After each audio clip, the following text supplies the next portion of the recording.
The car you were thinking will be in the position you told me. Thank you very much. How did Dani DaOrtiz fool Penn and Teller with a regular deck of cards and absolutely destroy their reality? Well, before I reveal the secret, here's what actually happened. Dani started off by asking Alison to call out stop anywhere as he dealt cards onto the table, then asked whether he should place 3 or 4 cards aside. The answer was 4. After dealing again and stopping once more, the cards were counted, and there were 10 in total. When the 4 cards Dani had placed aside were turned over, they were all 10s. Another 10, another 10, another 10. He then removed cards from the pile until only 7 remained, and somehow those 4 10s had now turned into 7s. 1 7, another 7, another 7, and another 7. Ta-da! He then asked Alison to think of any card, and she named the 3 of hearts. Dani had Penn call out stop while dealing through the deck, but when Penn did, he completely ignored him and kept going, explaining that the trick was never about stopping at Alison's card in the deck. Instead, he claimed her card would appear on the card box. He then asked Dani to quickly look at any card in the spread and name it. Dani said the 2 of clubs, and within an instant, Dani dropped Dani's thought of card straight out of the box. Next, Penn named the 8 of hearts, which Dani tore up, threw behind his back, and instantly restored from thin air into his fingers. After that, Dani placed 3 cards onto the table and asked Dani to call out stop as he dealt through the deck. Dani stopped at the 7 of spades. Dani placed that 7 on top of the 3 tabled cards, and all 3 were revealed to be 7s as well. Another 7, another 7, and another 7. To end the act, Dani announced he would perform an any card at any number. He first handed the deck to Alison to shuffle as much as she wanted, then split the deck among everyone and had them mix their packets underneath the table. While they were mixing, Alison was asked to peek at 1 card from her packet and push it back inside. Dani then asked Dani to think of a high, difficult number, and Dani said 21. Number you want? 21. Since Alison was the one thinking of the card, Dani then handed the fully mixed deck back to her and said he was going to perform a ritual. Alison thoroughly shuffled the deck during the ritual, and once she was done, Dani counted 21 cards and finally asked what card she had been thinking of. She said the Jack of Hearts, and when the 21st card was turned over, it was exactly her thought of card. To make this easier to follow, I'll break the explanation down into 4 phases. Let's start with the explanation of the first phase. In this phase, Dani used a psychological force alongside a small setup in the deck. We already know Dani never shuffled the deck, but even if he had, it wouldn't have been a major problem. Because Dani could simply spread through the deck in plain sight and secretly cull the required cards together while talking, rebuilding the setup without drawing attention. In this case, however, the setup was already in place, allowing him to begin the routine immediately after cutting the deck. The deck was arranged so the top 4 cards were the 4 10s, followed by a 10-card gap, and then the 4 7s. Now that we know the stack, you might have already caught on to why Dani cut the deck. He was simply positioning the 4 10s right below his pinky break, preparing for the force on Alison. I know many of you believe psychological forces are never 100% reliable, but here's the thing. They don't need to be. Dani isn't relying on luck alone, but on his years of experience. He's combining verbal rhythm, body language, timing, and audience management to heavily influence the spectator toward the outcome he expects. Throughout the performance, he constantly controls where the spectators focus, how quickly they respond, and even how comfortable they feel interacting with him. That psychological control is what makes these forces reliable enough to perform on stage. One thing that immediately becomes obvious from Dani's performance is that verbal communication plays a huge role. Dani first deals 1 packet onto the table, then tells Alison to call out stop anywhere while continuing to deal. Tell me stop. From that point on, he's psychologically expecting her to stop on the 3rd packet after the instruction is given. Stop. To increase the chances of that happening, he speeds up his verbal rhythm, making the spectator feel they need to respond immediately rather than overthink the decision. That's exactly what happens here. Alison calls out, "Stop," on the third packet after Dani gives the instruction. What Dani is doing here goes by several different names among magicians in the community, but for simplicity, I'll refer to it as the third number force. The idea is simple. The magician starts dealing cards before giving any instruction, allowing several cards to pass naturally. Slowly feel each card and keep thinking of your card now. Good. Then, the moment he tells the spectator to call out "Stop" anywhere, he noticeably slows his pace. And stop whenever you want. That sudden change in rhythm, combined with the psychological pressure of other spectators watching and waiting, makes people far more likely to stop around the third card. Dani then asks Alison to call out "Stop" again. I deal cards and you tell me stop. But notice he only says this after 7 cards are already on the table. Alison stops at the third card, Stop! meaning the same third number psychological force was used again to make her stop exactly there, bringing the total to 10 cards. We then see the switch where the 4 10s are replaced with the 4 7s. You can catch Dani preparing for it when Alison counts the tabled cards. He openly counts 4 cards from the top, catches a break under the 4 7s, and switches them in.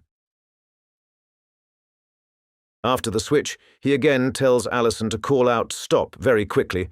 Tell me stop very fast. After the switch, he uses the faster variation of the third number psychological force, telling Alison to call out "Stop" very quickly while rapidly removing the cards from the table. Tell me stop very fast. Stop! Alison calls out "Stop" only after 3 cards have been removed. Stop! This is very, very, very fast. Since there were originally 10 cards on the table, 7 remained, perfectly matching the 4 7s he had already switched in. Now let's move on to the next phase. In the second phase, Dani revealed both Alison's and Donnie's cards. For Alison's selection, she genuinely had a free choice because once she named her card, Dani's job was simply to locate it and control it to the top of the deck. In this case, however, while Dani was picking up the cards from the table and placing them face up on the bottom of the deck, he managed to catch a glimpse of Alison's freely thought of card at this moment. That is when he realized the trick had suddenly become much easier to perform. Because he had just seen that the 3 of hearts was among the cards that had been dealt onto the table, and those same cards had now been placed on the bottom of the deck, all he had to do was turn the deck face down and begin repositioning those bottom cards one at a time until the 3 of hearts reached the top. This is the moment he successfully positions the 3 of hearts on top of the deck. He then picks up the empty card box, places it aside, executes a top palm, and secretly deposits the top card onto the card box. The funny thing is that, while he is doing all of this, he practically tells the audience the secret out loud. If I play the clip right now, you can actually hear him say that he likes to improvise, and that's exactly what he is doing here. Now I like to improvise. He had already planned to search for whatever card Alison freely named. It just so happened that her freely thought of 3 of hearts was already among the cards dealt onto the table, allowing him to spot it earlier than expected, completely avoiding the need to scour through the deck and cull it to the top.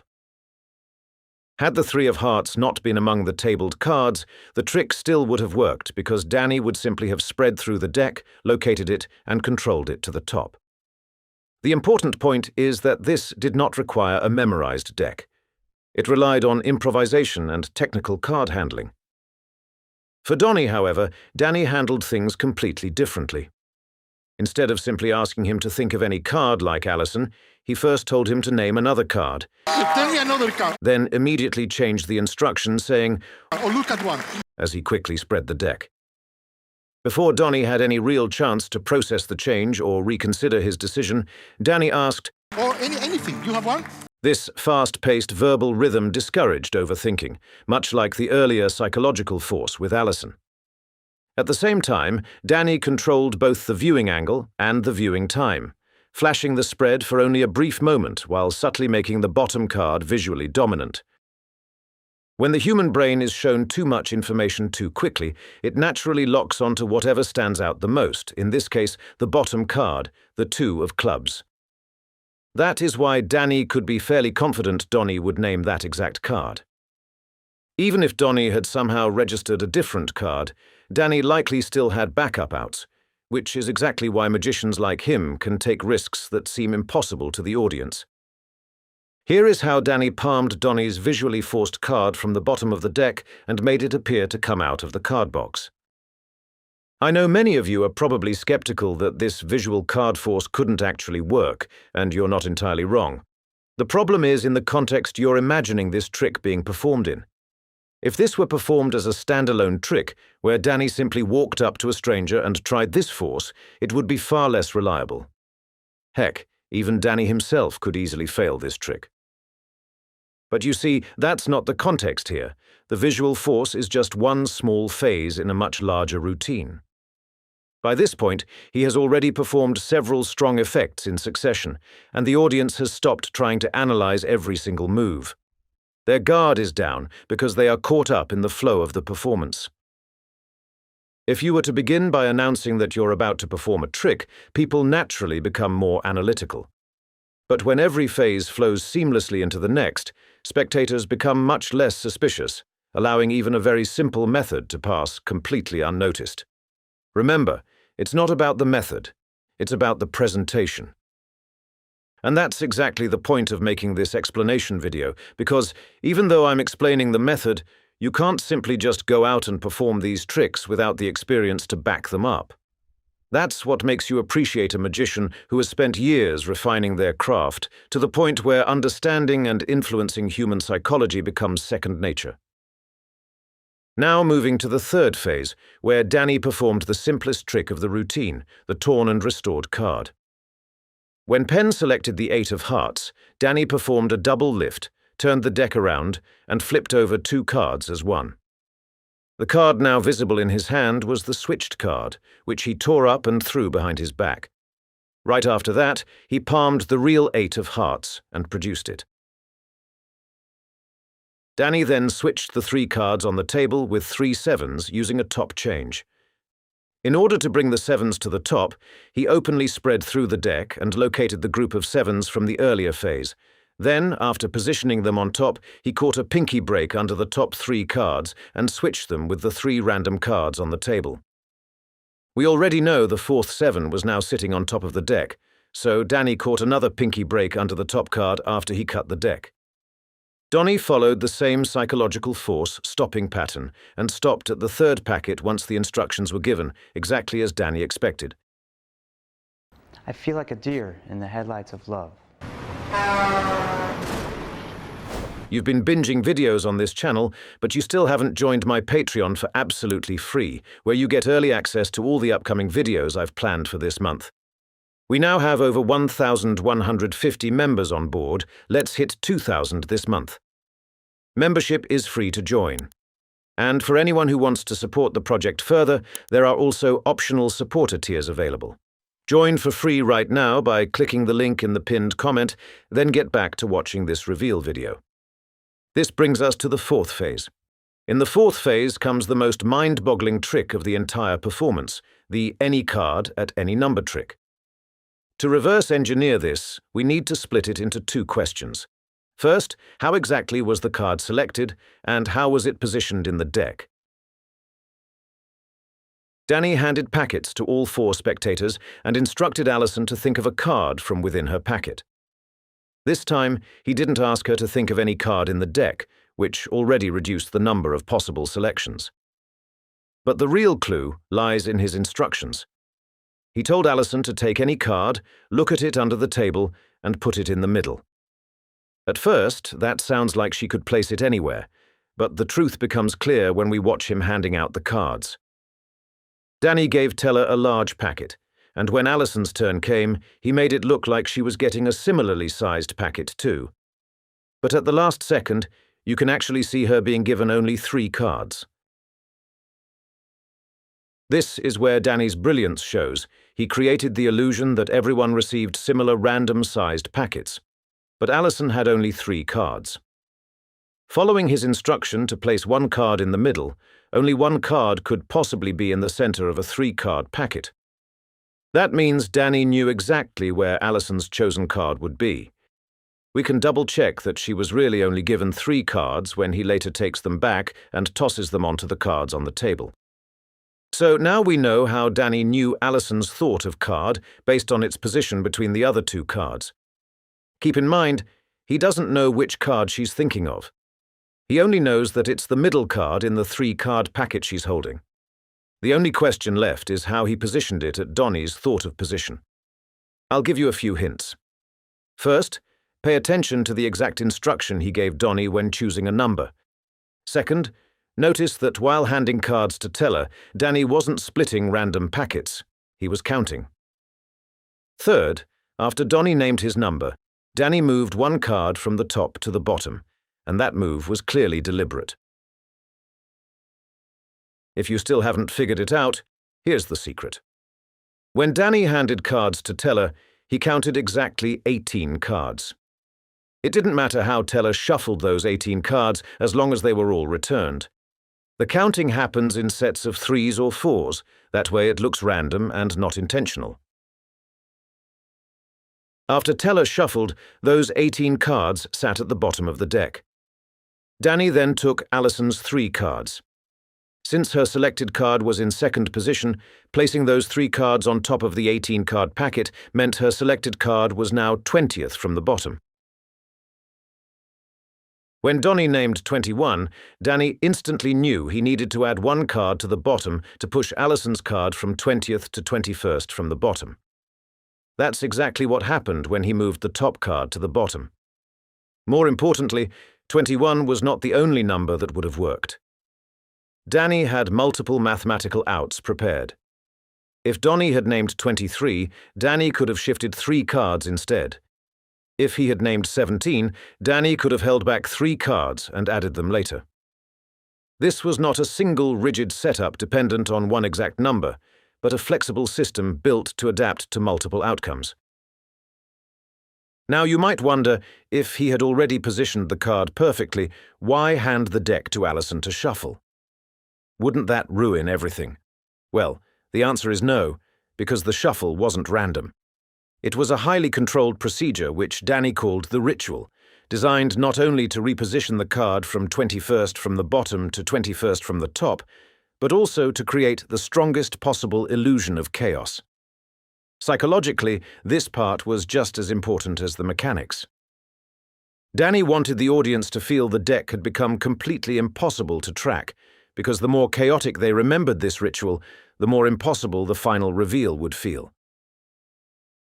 Here's a simple example of how the principle works. If a selected card is 5th from the bottom, then by dealing cards 1 at a time from the top, that card eventually becomes 5th from the top. That's all Dani needed. Since he already knew the selected card was near the bottom, Alison simply had to remove enough cards from the top until that section was reached. Dani first had Alison remove around 15 to 20 cards from the top as quickly as possible. Once he estimated she was getting close to the critical region where her selected card was 21st from the bottom, he asked her to deal the cards 1 at a time, while still doing it quickly. Deal 1 by 1, faster. This was important because dealing larger packets would change the card's position, preventing it from ending up exactly 21st from the top at the end of the ritual. That's why his instructions during the ritual became so precise. She almost messed up at one point by placing a card into the packet on the table instead of the packet she was holding. Dani immediately stopped her and told her to place it into the packet in her hand instead, because placing it into the tabled packet would have pushed her card to 20th position from the top instead of the 21st. No, in the middle of the... Okay, do anything you want, but here, in the middle of here. Once they had safely passed the critical region, and he knew her card had been successfully positioned 21st from the top, only then did he have her shuffle the packet she was holding. At that point, the position had already been locked in, so shuffling could no longer affect it. There is one final detail that most of you might have missed. Dani didn't immediately turn over the 21st card. Instead, he first looked at it himself to verify that everything had worked. Remember, he never actually knew which card Alison was thinking of. He only knew its position within the 3-card packet she was holding. So when he saw that the 21st card was the Jack of Hearts, he still waited for Alison to name her card before revealing it to the audience. After hearing the full explanation, one thing should be obvious. The real secret was never just stacked decks, false cuts, or clever sleights. Those are only tools. Dani's real weapon was control. Control over attention, control over memory, and most importantly, control over people. This is also why simply knowing the method doesn't suddenly make the routine easy to perform. The mechanics can be learned, but handling spectators at this level takes years of experience. And this is also why even experienced magicians like Penn and Teller can struggle to fully track everything live. Because Dani isn't using one secret, he's layering multiple methods at once while constantly adapting in real time. Behind this mask, only the truth remains till we meet again.